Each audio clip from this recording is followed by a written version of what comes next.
What's going on, everybody? Welcome back, and today we're going to be reviewing the Zeon or the Principality of Zeon Gundam PSP 2000 shell.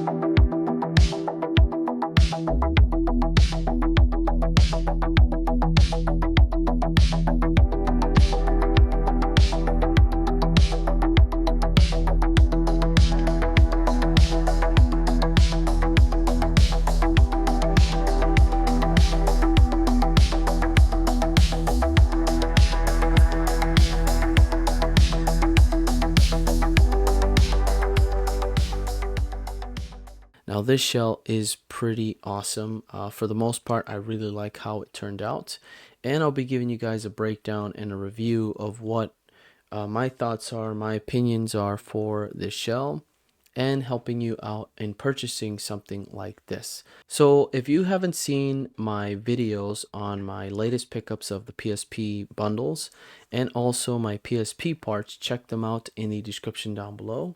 They'll show you all of the different shells that I purchased, and the Principality of Zeon was one of them, and I got this one off of AliExpress. And this is a very unique limited edition shell, and I wanted to review it and just kind of give you the details on the shell and if this is something you'd like to pick up. Now if you are interested in picking something up like this, I'll have a link to the shell in the description down below, and it is an affiliate link, so if you do use it, I do get a little bit of commission from that, and I appreciate the support. Thank you. Just keep in mind that all of these shells are not official shells. These are all aftermarket shells, meaning that they're not the original shells. They're just been remanufactured for the consumer. And overall, for the most part, I'd say this shell turned out pretty good. There are a couple of flaws here and there, but it's nothing too major.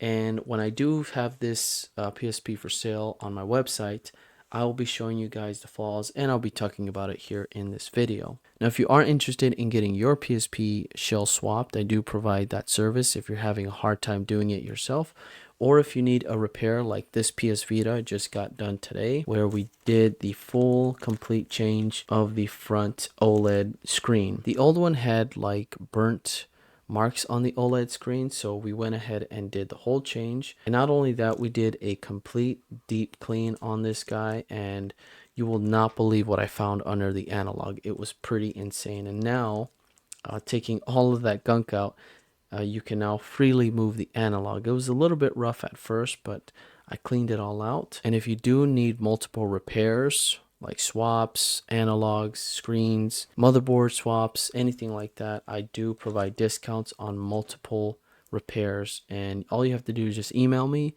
and we can figure out a discount for you. So this shell is for the PSP 2000, and it has a really nice bright red front faceplate, and on the back we have like a matte finish with the Principality of Zeon logo on the back. Overall, it's pretty solid. I really like this colorway. I think it turned out really good for the PSP 2000. It looks awesome. Really nice.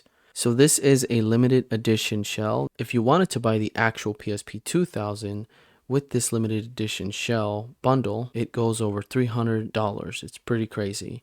It's a special edition pack that was only released in Japan. The console's design and packaging were inspired by the Principality of Zeon, a faction from the Mobile Suit Gundam series. This console was only available in Japan, and it was region locked. So while the console itself is not region locked for games, it is region locked for movies, meaning you can only play Japanese region movies. Overall, the shell turned out pretty good. I really liked the quality of the paint on the front faceplate. Now, when I did receive it, it didn't really come with a lens protector that typically goes over the front faceplate on the outside and inside of the lens to protect it from scratches and dust. This one came loose, and I was very disappointed to see that, and I will be reflecting that on my review. But the quality of the paint was pretty solid. It was very bright and it had a really nice finish. On the back, it's a bit of a fingerprint magnet, but overall it turned out really good, and it sat well with all the components of the PSP 2000.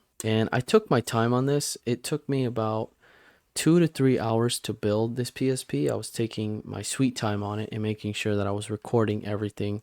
So I would be posting a full build of this console. Not completely though, because it is 3 hours, but I shortened it out just to go and cut through the most important parts of the process. And I think that's a lot of fun. Now, one of those flaws is that the ring on the back doesn't sit very well on the UMD door. So that's just something that, you know, you're just going to have to live with.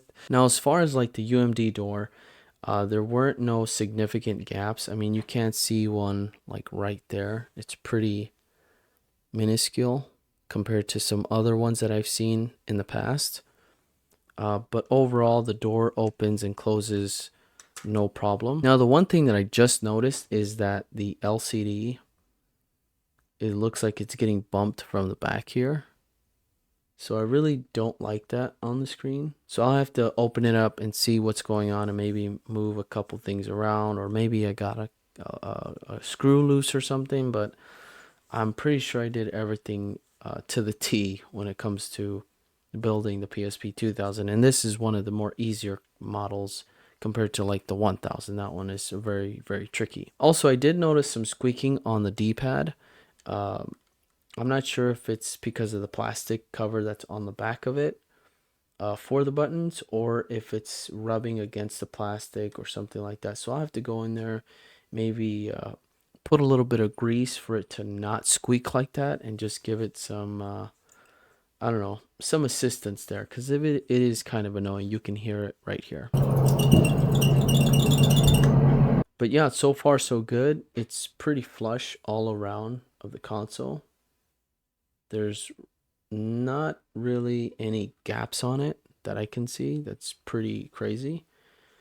And I tried to screw everything as much as I can. I started with my little drill that I have. And after I started to manually tighten the screws by hand to make sure that everything was sitting well. So yeah, that is basically it for this video. Thank you all so much for watching. I really do appreciate it. Let me know what you think of this shell, of this whole swap. And if you are interested in purchasing this PSP, this specific PSP that I built myself, it's going to be loaded with a bunch of cool stuff, a 128GB card with a micro SD card adapter and some really cool accessories. Check it out on my website. The link will be in the description down below. Thank you all so much for watching. I really do appreciate it. We just surpassed 58,000 subscribers and we're on our way to 59. It's pretty insane how fast we're growing. So thank you all so much for being here. I really, really do appreciate it. And if you guys have any questions, please comment down below. And I'll catch you on the next one. Peace.